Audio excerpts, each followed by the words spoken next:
Сәлем балалар, бүгін бізде сабақта әдебиеттік оқу 3-ші сынып 31-ші сабақ. Тақырыбымыз ауыл күзі. Балалар, каналға лайк басып, тіркеліп, қоңыраушаны басып қоюды ұмытпаймыз. Себебі жаңа сабақ сіздерге бірінші болып көрінетін болады. Ауыл күзі. Өлеңнің басты сипаттарын білесің және көркем сөзді қолданасың. Бірінші тапсырма: оқып, түсінгеніңді айт.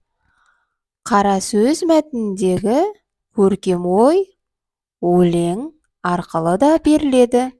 Бірақ өлеңді қара сөз оқығандай ырғақпен оқымаймыз. Себебі өлең шумақтардан тұрады және ұйқасқа құрылады. Соған сай ырғақ таңдалады. Екінші тапсырма: өлеңді тыңда, өлең ырғағына мән бер. Мәнерлеп оқуға жаттық. Ауыл күзі. Көтеріле аспандай, көкте сұрша бұлт көшіп, жерге үнжу шашқандай, күміс моншақ шық түсіп, қайың терек басынан сарғылт тартып жапырақ, жерге түсіп шашылған, жел үрсе тек қалтырап, бұтақты бүге балбырап, көз тартады көріңіз, алма піскен албырап, маужырап, бақыт барқыт қоңыр күз. Беті қызыл алмадай, балалары ойнаған, анасындай аймалай, мектеп тұр қол бұлғаған. Майға бөгіп, мамырлап, мал қаптаған даланы, қызған еңбек дабылдап, қырманның тегіс алабы, кемедей кешіп комбайн, алтын дария егінді, жүзіп жүр маржан бидайын, күзіміз неткен көңілді. Авторы Тайыр Жароков.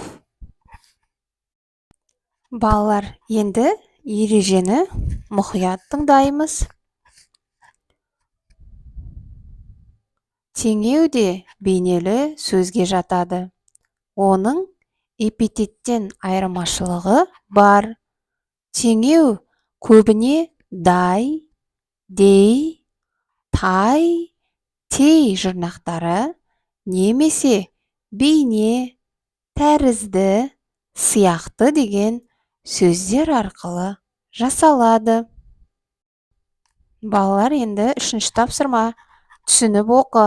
Өлеңнің авторы туралы әңгімеле. Тайыр Жароков, ақын, аудармашы. Тайыр Жароков 1908 жылы қазіргі Батыс Қазақстан облысы Жәнібек ауданы Жетібай ауылында туған. Ұлы Отан соғысына қатысқан. Балаларға арналған Күн тіл қатты, Теңіз баласы және тағы басқа жыр жинақтары бар. 1965 жылы дүниеден озған. Балалар, енді келесі тапсырма, 4-ші тапсырмаға назар аударайық. Өлеңнен көркем сөзді теріп жаз. Эпитет немесе теңеу екенін анықта. Мәтіндегі сөздер мен сөз тіркесі. Эпитет теңеу. Маржан бидай, яғни бұл теңеу болып табылады. Барқыт қоңыр күз. Эпитет. Анасындай, теңеу. Кемедей, бұл да теңеу болып табылады. Енді келесі 5-ші тапсырмаға назар аударайық. 5-ші тапсырма: кестені толтыр. Мақал-мәтелдер. Осы ойға сәйкес келетін өлең шумағы. 1. Нөсер алдында найзағай ойнайды. Яғни, осыған сәйкес келетін өлең жолы: көтеріле аспандай, көкте сұрша бұлт көшіп, жерге үнжу шашқандай, күміс моншақ шық түсіп. Екінші жемісі көп ағаштың бұтағы төмен. Бұтақты бүге балбырап, көз тартады көріңіз. Алма піскен албырап, маужырап барқыт қоңыр күз. Көктемде түскен бір дән, күзде мың дән болады. Кемедей кешіп комбайн, алтын дария егінді. Сүзіп жүр маржан бидайын, күзіміз неткен көңілді. Енді балалар 6-шы тапсырмаға назар аударайық. 6-шы тапсырма. Сен осы мәтіндер бойынша қандай сурет салар едің? Ашық түсті бояулар қай мәтінге сәйкес келеді деп ойлайсың? Күңгірт түсті ше, неліктен? Яғни сурет салған кезде мәтін бойынша әрине күздің суретін саламыз, иә? Күзде жапырақтар сарғайып, осындай түске боялады. Ашық түсті бояулар ауыл күзі өлеңіне сәйкес келеді. Негізгі екі өлеңде де, екі мәтінде де күз мезгілі туралы айтылған. Екі мәтінді салыстыр, ұқсастығы неде? Айырмашылығы ше?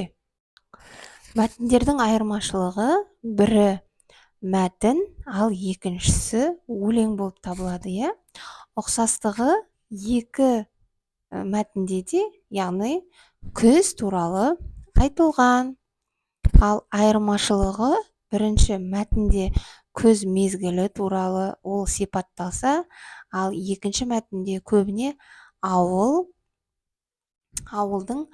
ауа райы, ауылдағы адамдардың тірлігі осы туралы көптеп айтылған. Ал енді балалар соңғы тапсырма, 8-ші тапсырмаға назар аударайық. Жұмбақ жеміс ойыны топқа бөлініп, бір топ екінші топқа жұмбақ жемістің сипатын айтады. Қарсы топ оның атауын табуы тиіс.